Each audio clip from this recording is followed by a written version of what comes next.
What's going on? It's your boy Sermon at Sermon's Domain on Twitter. Krizz Kaliko is back with this sixth studio album titled Go.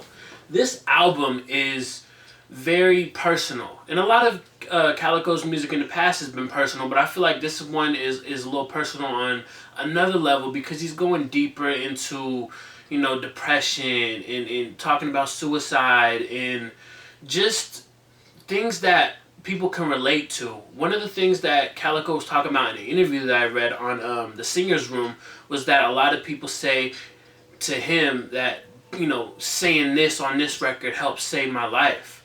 And it's something that Calico's definitely known for.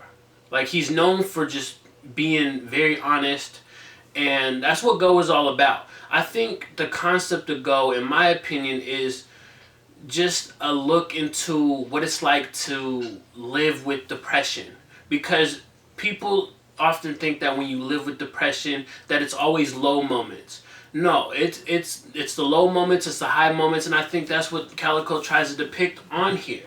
From personal experience, I think that the reason Krizz Kaliko doesn't have too many guest features on here, especially outside of Strange Music. Everybody on here is from Strange Music, but the reason I think he doesn't have that many guest features is simply because if you're making an album about depression, a lot of people that suffer from it are introverts.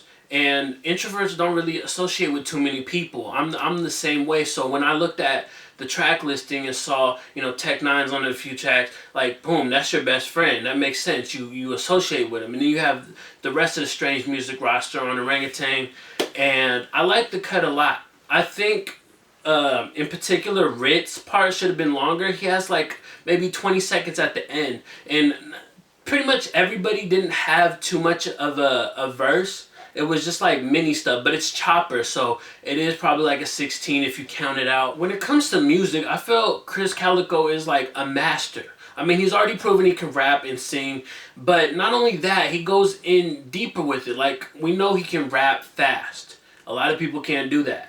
And there's a lot of people in the world that can sing, but some can't come up with melodies. I feel as though Krizz can compete with the best of them when it comes to melodies. I mean, I'm listening to Talk Up On It, and I just want to, like, sing along with it. I can't sing at all. Nobody wants to hear me sing, but that's the type of music that Krizz Kaliko makes. He makes such powerful music full of energy that you just want to sing along to it. You want to enjoy it. And even like the more mellow records, Talk Up On It is way more groovy and up tempo. But then you have the album Closure, or the album's two final songs, Stop the World and Happy-ish.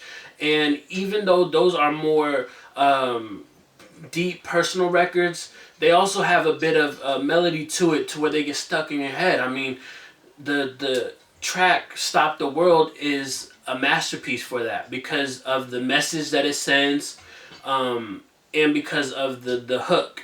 And I think that's a smart thing to do, because if you can make a record about dealing with depression and wanting to commit suicide, but if I think it'll stick in the minds of people if you have something that really connects and gets stuck in your head. And that's where Calico succeeds. And I think ending the album with Stop the World and Happy-ish was very smart, because it's two different sides of depression. Stop the World is when you don't want to be here, you want to end it all. And then Happy-ish is when you accept it. Like, you're happy, but you're not. And I think Happy-ish is kind of like the perfect record to describe someone that's dealing with depression. Because, like I said earlier, the album goes through the highs and the lows.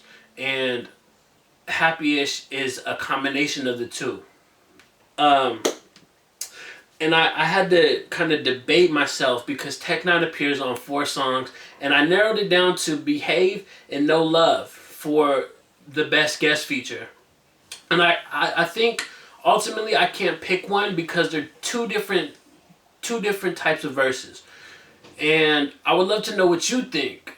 So let me know in the comment section which Tech Nine verse was better, Behave or No Love. I think I'm kind of leaning towards No Love, just because it was a little more technical. I think Behave was a lot more just like straight to the point.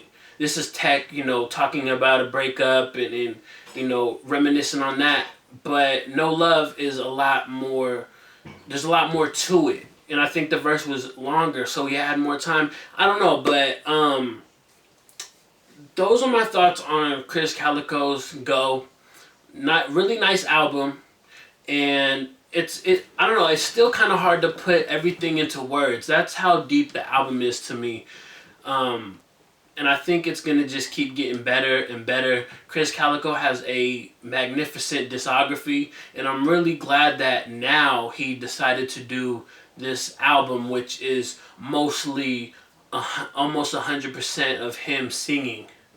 And I hope that in the future, when he does, you know, do more rapping albums, that he finds a way to continue to throw in singing, in maybe even a greater way, like 50-50 kind of.